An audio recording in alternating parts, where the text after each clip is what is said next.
Hello दोस्तों, स्वागत है आपका अपने चैनल कैरियर टेक फंडा में। मैं खुशबू और आज की इस वीडियो में लेकर आए हैं CITS एंट्रेंस एग्जाम 2024 के रिगार्डिंग कॉस्मेटोलॉजी ट्रेड के लिए इंपॉर्टेंट क्वेश्चन आंसर सीरीज को, जिसके अंतर्गत ये आज की आपकी 12वीं क्लास रहेगी। इससे पहले 11 क्लासेस कराई गई हैं। अगर आप उन क्लासेस को अभी तक नहीं देखे हैं तो प्लेलिस्ट का लिंक आपको डिस्क्रिप्शन बॉक्स में देखने को मिल जाएगा। वहाँ से जाकर आप पहले की सभी क्लासेस को देख सकते हैं। और अगर आपने अभी तक हमारे चैनल को सब्सक्राइब नहीं किया है, ज़रूर से सब्सक्राइब कर लीजिए, जिससे CITS से जुड़ी हर एक सही अपडेट और क्लासेस आप तक समय पर पहुंचती रहे।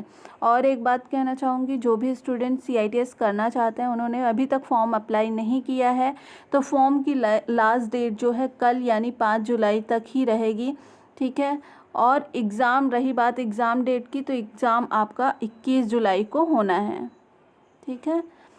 तो फॉर्म ज़रूर अप्लाई कर दें जो CITS करना चाहते हैं। और 21 जुलाई को लास्ट डेट रहेगी, 21 जुलाई को एग्ज़ाम रहेगा। तो अभी तक जो प्रिपरेशन जिन स्टूडेंट्स ने नहीं शुरू किया है, शुरू कर दें और अपनी पढ़ाई को कंटिन्यू रखें। इसी के साथ आज की क्लास स्टार्ट करते हैं। और आज की क्लास का पहला क्वेश्चन रहेगा, which type of tonic lotion is designed for use on oily और एक्ने प्रोन स्किन, यानी तैलीय और मुहासे के प्रति संवेदनशील त्वचा पर किस प्रकार के टॉनिक लोशन का उपयोग किया जाता है। ऑप्शन है आपके टॉनिक का, फ्रेशनर्स का, एस्ट्रीजेंट्स का या फिर टोनर का। तो तैलीय या मुहासे के प्रति संवेदनशील त्वचा पर किस प्रकार के टॉनिक लोशन का यूज किया जाता है। एस्ट्रीजेंट का यूज किया जाता है। ऑप्शन नंबर सी इस क्वेश्चन का सही आंसर हो जाएगा। नेक्स्ट क्वेश्चन की तरफ चलते हैं। Which of the following has been scientifically proven to treat the sign of ageing, यानी निम्नलिखित में से कौन सा बढ़ती उम्र के संकेतों के उपचार के लिए वैज्ञानिक रूप से सिद्ध है। ऑप्शन से आपका रेटिनोइड्स या फिर अल्फा हाइड्रोक्सी एसिड या फिर एजेलेइक एसिड या फिर ये सभी। तो निम्नलिखित में से कौन सा ऐसा है जो बढ़ती उम्र के संकेतों के उपचार के लिए वैज्ञानिक रूप से सिद्ध है, यानी वैज्ञानिक रूप से वो प्रूवन है कि ये आपके लिए सही है। तो ये तीनों ही जो हैं वो साइंटिफिकली प्रूवन है, ठीक है। ऑप्शन नंबर डी इस क्वेश्चन का सही हो जाएगा, यानी रेटिनोइड्स भी है, अल्फा हाइड्रोक्सी एसिड भी है और एजेलेइक एसिड भी है। ये तीनों ही साइंटिफिकली प्रूवन है। ऑप्शन नंबर डी इस क्वेश्चन का सही आंसर हो जाएगा। नेक्स्ट क्वेश्चन है, chemical peels usually work best on people who have the following, यानी रासायनिक पील या छिलके आमतौर पर उन लोगों के लिए सर्वश्रेष्ठ होते हैं जिनके पास निम्नलिखित है। ऑप्शन है आपके fair skin and light hair, यानी गोरी त्वचा और हल्के बाल, या फिर olive to brown skin and dark hair, यानी जैतून के रंग से सांवली त्वचा या काले बालों के लिए, या फिर skin type does not matter, त्वचा के प्रकार कोई फर्क नहीं पड़ता है, या फिर इनमें से कोई नहीं, यानी नन ऑफ दिस। रासायनिक पील जो होता है वो आमतौर पर उन लोगों के लिए सर्वश्रेष्ठ होता है जिनके पास क्या होता है, जिनके पास fair skin and light hair होता है, यानी गोरी त्वचा और हल्के रंग के बाल होते हैं, उनके लिए रासायनिक पील जो है सर्वश्रेष्ठ होता है। ऑप्शन नंबर ए इस क्वेश्चन का सही आंसर हो जाएगा। नेक्स्ट क्वेश्चन की तरफ चलते हैं। नेक्स्ट क्वेश्चन है, how can you get a safe pedicure, आप एक सुरक्षित पेडिक्योर कैसे कर सकते हैं। पेडिक्योर पैर के लिए होता है, तो एक सुरक्षित पेडिक्योर कैसे कर सकते हैं। ऑप्शन से आपको don't have your cuticles remove, आपको उप त्वचा हटाने की ज़रूरत नहीं होगी। चूज़ अ रेपुटेबल सैलून, यानी एक प्रतिष्ठित सैलून का चुनाव करेंगे, या फिर ब्रिंग योर ओन इंस्ट्रूमेंट्स, अपना खुद का उपकरण लाएंगे, या फिर ये सभी। तो आप एक सुरक्षित पेडिक्योर कैसे कर सकते हैं। आप एक सुरक्षित पेडिक्योर इस तरह से करेंगे कि आप स्वयं से जो क्यूटिकल्स हैं उसको रिमूव नहीं करेंगे, आप एक अच्छे सैलून का चुनाव करेंगे और अपने उपकरण अगर आप खुद लेकर जाएंगे तो उससे किसी भी प्रकार का संक्रमण होने से बच सकते हैं, ठीक है। तो ऑप्शन नंबर डी इसका सही आंसर हो जाएगा। मान लीजिए किसी का पेडिक्योर किया गया है, को किसी प्रकार की डिसीज़ है, किसी प्रकार की पैर में बीमारी है, तो जो उपकरण यूज किए गए हैं, जो टूल यूज किए गए हैं या फिर जो इंस्ट्रूमेंट यूज किए गए हैं, उनमें किसी न किसी प्रकार का संक्रमण हो सकता है। फिर जब वही टूल आप पे यूज किए जाएंगे तो वो संक्रमण आप तक फैल सकता है। तो इसलिए अपना अगर उपकरण खुद ले जाएंगे, अपना इंस्ट्रूमेंट खुद ले जाएंगे, तो इन सभी चीज़ों से आप बच सकते हैं। तो ऑप्शन नंबर डी इस क्वेश्चन का सही आंसर होगा। नेक्स्ट क्वेश्चन की तरफ चलते हैं। What part of the body can manicurist not massage, यानी मैनिक्योर करने वाला शरीर के किस हिस्से की मालिश नहीं कर सकता है। ऑप्शन से आर्म की, हैंड की, फीट की या फिर हेड एंड नेक की। तो मैनिक्योर करने वाला जो करने वाला है वो शरीर के किस हिस्से की मसाज नहीं कर सकता है, हेड एंड नेक की, यानी गर्दन और सिर की मसाज वो नहीं करेगा। ठीक है, ऑप्शन नंबर डी इस क्वेश्चन का सही आंसर हो जाएगा। नेक्स्ट क्वेश्चन की तरफ चलते हैं। When applying an artificial tip to the nail plate the point of contact is called the, यानी नाखून प्लेट पर एक कृत्रिम टिप लगाने पर संपर्क के बिंदु को कहा जाता है, क्या कहा जाता है। ऑप्शन से आपके वेल यानी कुआं, लूनुला यानी नाखून के निचले भाग का चंद्राकार हिस्सा, या फिर पॉलीमर या फिर नाखूनों के नीचे का आधार। तो यहाँ पर नाखून प्लेट पर एक कृत्रिम टिप लगाने पर संपर्क के बिंदु को कहा जाता है वेल कहा जाता है। ऑप्शन नंबर ए इस क्वेश्चन का सही आंसर हो जाएगा। नेक्स्ट क्वेश्चन है what is the purpose of paper wrap, यानी एक पेपर रैप का इस्तेमाल क्यों किया जाता है। ऑप्शन से आपके फिल इन बेसिस आधारों को भरने के लिए, टिप ओवरलेज यानी सिरे का आवरण, या फिर मेल एक्सटेंशन, या फिर quick repair on natural nails यानी प्राकृतिक नाखूनों की त्वरित मरम्मत। तो यहाँ पर एक पेपर रैप का इस्तेमाल क्यों किया जाता है, quick repair on natural nails यानी प्राकृतिक नाखूनों की त्वरित मरम्मत के लिए पेपर रैप का इस्तेमाल किया जाता है। ऑप्शन नंबर डी इस क्वेश्चन का सही आंसर हो जाएगा। नेक्स्ट क्वेश्चन की तरफ चलते हैं। विच one of the following is not a type of nail form, निम्नलिखित में से कौन सा नाखून का प्रकार नहीं है। ऑप्शन है आपके वुड यानी लकड़ी, पेपर यानी कागज़, मेटल यानी धातु, प्लास्टिक यानी प्लास्टिक। तो यहाँ पर निम्नलिखित में से कौन सा नाखून का प्रकार नहीं होता है, लकड़ी यानी वुड के नेल्स नहीं बनाए जाते हैं। ऑप्शन नंबर ए इस क्वेश्चन का सही आंसर हो जाएगा। नेक्स्ट क्वेश्चन की तरफ चलते हैं। Artificial nails are used to, कृत्रिम नाखूनों का उपयोग किया जाता है, कब किया जाता है, कवर अप अ फंगस यानी कवक को छिपाने के लिए, या फिर प्रोटेक्ट अ हैंग नेल की सुरक्षा के लिए, या फिर एड सर्कुलेशन परिसंचरण की में मदद के लिए, या फिर रिपेयर बिटेन नेल्स कटे हुए नाखून की मरम्मत के लिए।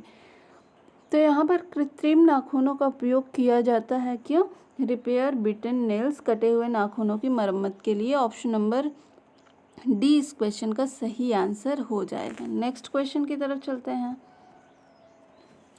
when preparing the foot bath for a pedicure what should be the manicurist add,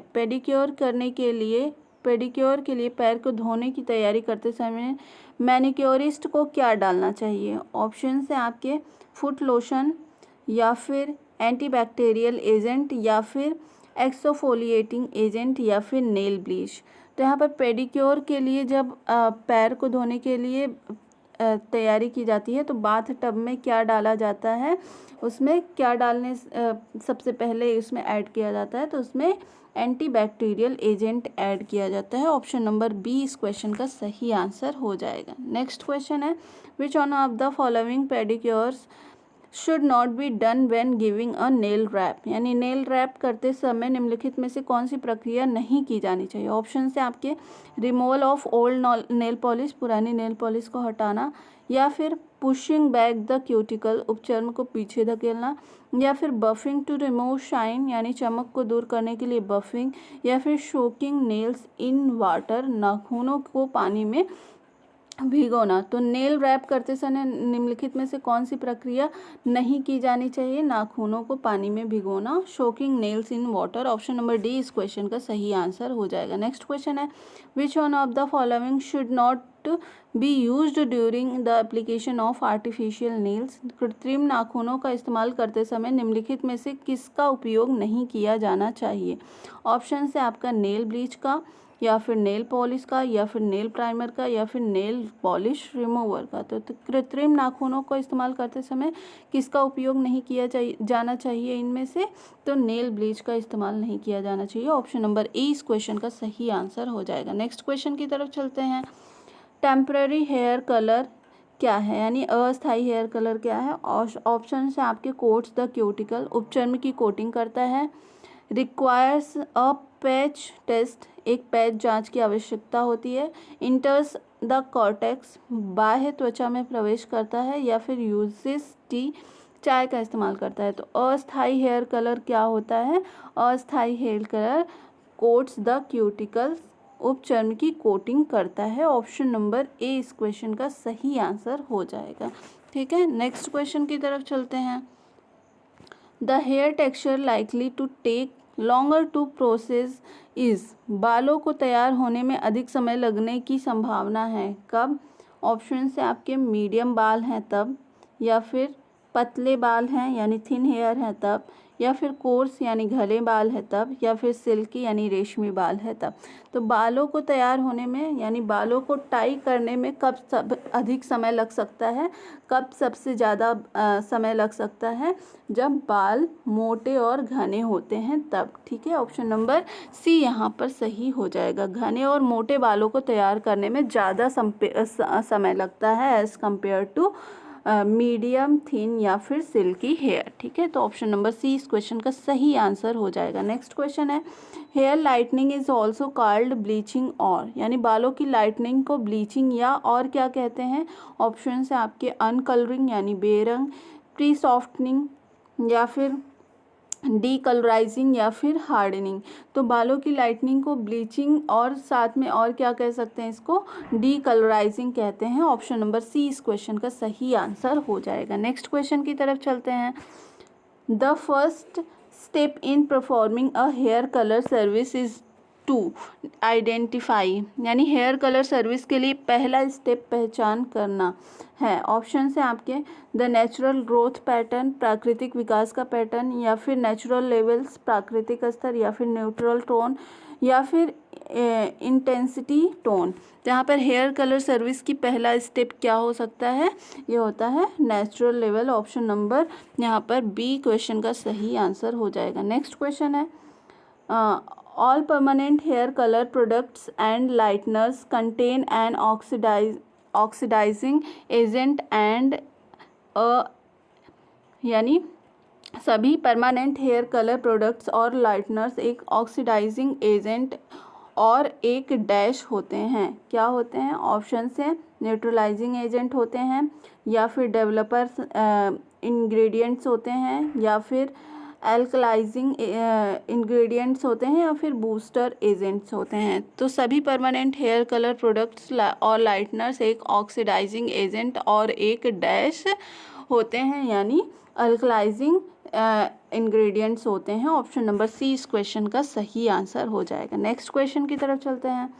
how long should you wait between colouring, यानी आपको कब तक अगली बार बालों को रंगने का इंतज़ार करना चाहिए? यानी यहाँ पर पूछा जा रहा है एक बार आपने कलर कर लिया तो दूसरी बार कलर करने के लिए आपको कितना समय देना चाहिए? ऑप्शन है आपके एटलीस्ट 1 वीक, यानी कम से कम 1 सप्ताह का, या फिर एटलीस्ट 2 वीक्स, कम से कम 2 सप्ताह का, या फिर एटलीस्ट 3 वीक्स, कम से कम 3 सप्ताह का, या एटलीस्ट 4 वीक, कम से कम 4 सप्ताह का। तो बालों को कलर करते समय बालों के बीच कलरिंग के बीच में कितने दिनों का गैप होना चाहिए, कितने सप्ताह का गैप होना चाहिए? यहाँ पर एटलीस्ट 4 वीक, यानी 4 सप्ताह का कम से कम आपको समय देना चाहिए। अप्रॉक्स 1 मंथ के अंतर पर आपको दूसरी बार कलर करना चाहिए। ठीक है, तो ऑप्शन नंबर डी इस क्वेश्चन का सही आंसर हो जाएगा।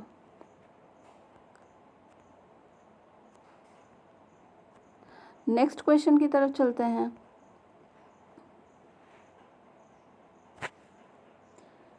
सेमी परमानेंट कलर इज़, यानी सेमी परमानेंट कलर है, क्या है? ऑप्शन है आपके will fade without a line of demarcations, यानी सीमांकन के बिना फीका हो जाएगा, या फिर is only used with a pre lightener, यानी केवल प्री लाइटनर के साथ ही उपयोग किया जाता है, या फिर रिक्वायर्स अ बेस, यानी एक के आधार की आवश्यकता होती है, ये रिक्वायर्स सॉफ्टनिंग की आवश्यकता होती है। तो सेमी परमानेंट कलर क्या होता है? Will fade without a line of demarcations. Option number A इस क्वेश्चन का सही हो जाएगा, सीमांकन के बिना फीका हो जाता है, जल्दी ही ये कलर आपका उतर जाता है। ऑप्शन नंबर ए इस क्वेश्चन का सही आंसर हो जाएगा। नेक्स्ट क्वेश्चन रहेगा in a uniform layered hair cut all the hair is, यानी एक समान लेयर वाले हेयर कट में सभी बालों को काटा जाता है। किस तरह से काटा जाता है? ऑप्शन से आपके समान लंबाई में काटा जाता है, cut at the same length, या फिर एक परिधि गाइडलाइन के साथ काटा जाता है, cut with a perimeter guideline, या फिर 180 डिग्री तक ऊंचा किया जाता है, यानी एलिवेटेड टू 180 डिग्रीज, या फिर 45 डिग्री तक ऊंचा किया जाता है, एलिवेटेड टू 45 डिग्रीज। तो यहाँ पर एक समान लेयर वाले हेयर कट में सभी बालों को डैश से काटा जाता है, मतलब cut at the same length, एक समान लंबाई में काटा जाता है, बराबर काटा जाता है। ऑप्शन नंबर ए इस क्वेश्चन का सही हो जाएगा। नेक्स्ट क्वेश्चन है a long layered hair cut is cut at a dash, यानी एक लंबे लेयर वाले हेयर कट में बालों को काटा जाता है। कैसे काटा जाता है? ऑप्शन से आपके 0 डिग्री कोण पर, या फिर 45 डिग्री कोण पर, या फिर 90 डिग्री कोण पर, या फिर 180 डिग्री के कोण पर। तो एक लंबे लेयर वाले हेयर कट में बालों को किस एंगल पर काटा जाता है? यहाँ पर 0 डिग्री के एंगल पर काटा जाता है। ऑप्शन नंबर ए इस क्वेश्चन का सही आंसर हो जाएगा। नेक्स्ट क्वेश्चन रहेगा When using a barber comb during a haircut, the narrow end is used to allow the, यानी बाल कटवाने के दौरान नाई की कंघी का उपयोग करते समय संकरिक शोर का उपयोग करने की अनुमति दी जाती है। किसके लिए? ऑप्शन से आपके सेक्शनिंग ऑफ द हेयर, बालों की सेक्शनिंग करने के लिए, या फिर कैंची को सिर के ऊपर पास जाने के लिए, shears to get very close to the head, या फिर कैंची को सीधा करने के लिए, shears टू स्टे स्ट्रेट, या फिर सेक्शन को उलझन रहित रखने के लिए, सेक्शनिंग बी स्मूथ। तो यहाँ पर बाल को कटवाने के दौरान नाई की कंघी का उपयोग करते समय संकरे शोर का उपयोग करने की अनुमति दी जाती है। किसके लिए? shear to get very close to the head, यानी कैंची को सिर के बहुत पास जाने के लिए इसका इस्तेमाल किया जाता है। ऑप्शन नंबर बी इस क्वेश्चन का सही आंसर हो जाएगा। नेक्स्ट क्वेश्चन की तरफ चलते हैं। In a haircut design, lines that are proportionate are established by using, hair cut में डिज़ाइन लाइन जो अनुपातिक होती है उन्हें उपयोग करके स्थापित किया जाता है। क्या स्थापित किया जाता है? ऑप्शन है आपके रेफरेंस पॉइंट, यानी संदर्भ बिंदु, एंगल्स ऑफ एलिवेशन, ऊंचाई का कोण, या फिर कटिंग लाइंस, काटने की लाइनें, या फिर सब सेक्शंस यानी उपखंड। तो हेयर कट में डिज़ाइन लाइनें जो अनुपातिक होती हैं उन्हें उपयोग करके स्थापित किया जाता है। क्या? रेफरेंस पॉइंट यानी संदर्भ बिंदु स्थापित किया जाता है। ऑप्शन नंबर ए इस क्वेश्चन का सही आंसर हो जाएगा। नेक्स्ट क्वेश्चन की तरफ चलते हैं। A guideline that does not move as the hair cut progress in is called a, यानी एक दिशा निर्देश जो हेयर कट को आगे बढ़ने के साथ प्रगति नहीं करता उसे कहा जाता है। ऑप्शन से आपके ट्रैवलिंग गाइडलाइन यानी यात्रा की गाइडलाइन, या फिर इंटीरियर गाइडलाइन आंतरिक दिशा निर्देश, या फिर फर्स्ट गाइडलाइन पहला दिशा निर्देश, या फिर स्टेशनरी गाइडलाइन स्थिर दिशा निर्देश। तो एक दिशा निर्देश जो हेयर कट को आगे बढ़ने के साथ प्रगति नहीं करता है उसे कहा जाता है क्या? उसे कहा जाता है स्टेशनरी गाइडलाइन यानी स्थिर दिशा निर्देश। ऑप्शन नंबर डी इस क्वेश्चन का सही आंसर हो जाएगा। नेक्स्ट क्वेश्चन की तरफ चलते हैं। Under what condition should oil based makeup be used instead of water based makeup, यानी पानी आधारित मेकअप के बजाय तेल आधारित मेकअप का उपयोग किन स्थितियों में किया जाना चाहिए? ऑप्शन है आपके if someone has extremely dry skin, अगर किसी की त्वचा बेहद सूखी होती है तब, या फिर when apply makeup for someone's appearing on TV और फिल्म, जब टीवी या फिल्म में दिखाई देने वाले किसी व्यक्ति के लिए मेकअप करते समय, या फिर इन ह्यूमिड क्लाइमेट्स, नम जलवायु में, या फिर ऑल ऑफ दीज यानी इन सभी कंडीशन में। तो पानी आधारित मेकअप के बजाय तेल आधारित मेकअप का उपयोग किन स्थितियों में किया जाना चाहिए?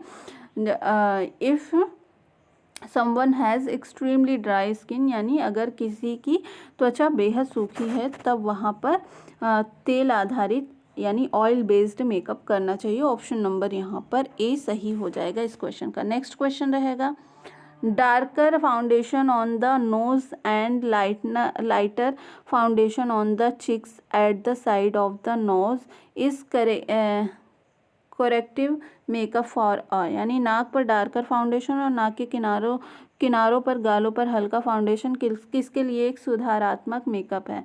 ऑप्शन से आपके फ्लैट नोज वाले लोगों के लिए यानी चपटी नाक वाले लोगों के लिए, स्मॉल नोज वाले लोगों के लिए यानी छोटी नाक के लोगों के लिए, या फिर चौड़ी जिनकी नाक चौड़ी है या फिर जिनकी नाक बड़ी है।